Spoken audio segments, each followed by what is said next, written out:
नमस्कार दोस्तों, इस वीडियो में आपको दिखाने वाला हूँ कैसे आप XIRR फंक्शन यूज़ करके extended internal rate of return निकाल सकते हैं, कैलकुलेट कर सकते हैं। तो उसके लिए टाइप करेंगे XIRR और यहाँ वैल्यूज़ की ले लेंगे। यहाँ एग्जांपल में मैंने लिया है, अगर मान लीजिए किसी ने 25 लाख का कोई फ्लैट खरीदा है और उसके पास ईयरली जो रेंटल की इनकम आती है वो 1,20,000 की आती है और कुछ खर्चे भी होंगे, मेंटेनेंस चार्ज वगैरह। जैसे मान लेते हैं पर ईयर उसका खर्चा 4800 का आता है। तो ये सब जोड़ के जो बॉटम में वैल्यूज जो जनरेट होंगे सिर्फ उसको ले लेंगे और ऊपर से हम डेट को ले लेंगे। तो ये आपका extended internal rate of return निकाल के दे देगा जो 9% हुआ पर ईयर का। ऐसे ही अगर मान लीजिए आपके पास ऐसे टेबुलर फॉर्मेट में डेटा हो तो उसको भी हम ऐसे निकाल सकते हैं। ये देखिए 9% है। अब यहाँ प्रॉब्लम क्या आती है? प्रॉब्लम आती है डेट कैसे टाइप किया जाए। तो एक्सेल में बाय डिफ़ॉल्ट सभी के लैपटॉप में जो डेट इंसर्शन का मेथड होता है वो होता है MM/DD/YYY।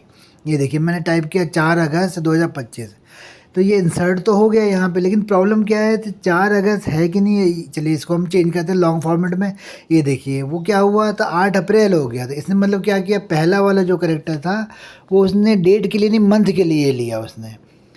तो इस चीज़ को हम कैसे ठीक कर सकते हैं, या हम अगर हम एंट्री कर रहे हैं तो कैसे पर्टिकुलर डेट को ही हम इंसर्ट कर सकते हैं। जहाँ पे भी अगर आपके पास एक डिजिट वाले जो डेट आते हैं वहाँ कन्फ्यूजन हो जाती है। ये देखिए मैंने यहाँ पे टाइप किया 8484, यहाँ पे मैंने पहले मंथ लिया है। तो अब देखिए अभी अगस्त में कन्वर्ट हो जाएगा, ईजिली हो जाएगा। तो बेसिकली एक्सेल में जो डेट्स काम करते हैं वो काम करते हैं सीरियल नंबर से। जैसे मान लीजिए यहाँ पे हम कोई सीरियल नंबर 0 लेते हैं तो वो एक डेट है, पर्टिकुलर डेट। कौन सी डेट है वो? 0 जनवरी 1900 की डेट है। अगर हम एक टाइप करेंगे सीरियल नंबर तो वो किस डेट के लिए होगा? 1 जनवरी 1900। अगर हम 31 टाइप करेंगे 31 जनवरी 1900।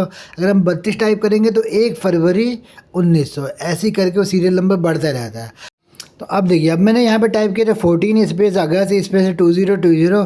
तो इसने एक पर्टिकुलर उसी डेट में कन्वर्ट कर लिया। उस चीज़ को चेक करने के लिए हम उस डेट पे सेलेक्ट करके जनरल फॉर्मेट में लेते हैं तो उसका वो सीरियल नंबर दे देगा। अब उस सीरियल नंबर में +1 करते हैं और इस +1 वाली वैल्यू को हम वापस से डेट में कन्वर्ट करते हैं। देखिए 14 अगस्त के बाद 15 अगस्त आ गया। इन सारी कन्फ्यूजन से बचने के लिए एक फ़ंक्शन है हमारे पास, डेट फंक्शन। डेट को आप यूज़ कीजिए, यहाँ पे पैरामीटर दे देगा। पहले पैरामीटर में आपको ईयर टाइप करना है, दूसरे में मंथ और तीसरे में डे। अब कोई कन्फ्यूजन नहीं रहेगी। अब इसको आप कहीं पे भी यूज़ कर सकते हो। इसका बेनिफिट कैसा रहेगा? मान लीजिए मैंने कोई डेट यहाँ पे टाइप किया 15 मई 2022, लेकिन अभी क्या हुआ, मेरे लैपटॉप का जो इंसर्शन टाइप था वो पहले मंथ था। तो 15 कोई मंथ होता ही नहीं है, तो इसको इसने डेट में कन्वर्ट ही नहीं कर पाया। अब इसमें डेट में अगर मैं प्लस करता हूँ तो कोई वैल्यू नहीं आएगा, एरर आएगा। जबकि मैं 15 अगस्त में कोई प्लस करता हूँ तो 16 अगस्त की वो डेट दे देगा। तो इसने क्या किया, 15/5/2020 एज ए डेट इंसर्ट नहीं किया, एज ए टेक्स्ट इंसर्ट किया है।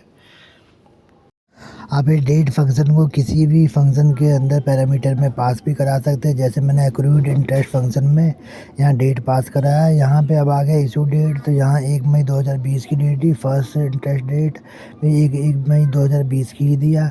और फिर आते हैं सेटलमेंट डेट, ये मैंने 5 साल का गैप रख करके दे दिया, 5 साल के बाद की डेट। कॉमा रेट पूछ रहा है तो रेट में 12% 5000 के लिए अमाउंट दे दिया। एनुअली इंटरेस्ट चाहिए मेरे को, तो यहाँ एनुअली ले लिया। 365 डेज़ के लिए काम करना है, तो यहाँ पे कॉमा 3 ब्रैकेट क्लोज कराया। तो ये देखिए मेरे पास 5000 का 12% पे एक्रूड इंटरेस्ट जनरेट हो गया। ये आ गया 3000। 3000 को अगर हम 5 से डिवाइड करेंगे तो 600 आएगा। 600 5000 का 12% होता है। उम्मीद करता हूँ आपको वीडियो पसंद आएगी। थैंक यू, जल्दी मिलते हैं अपने नेक्स्ट वीडियो में।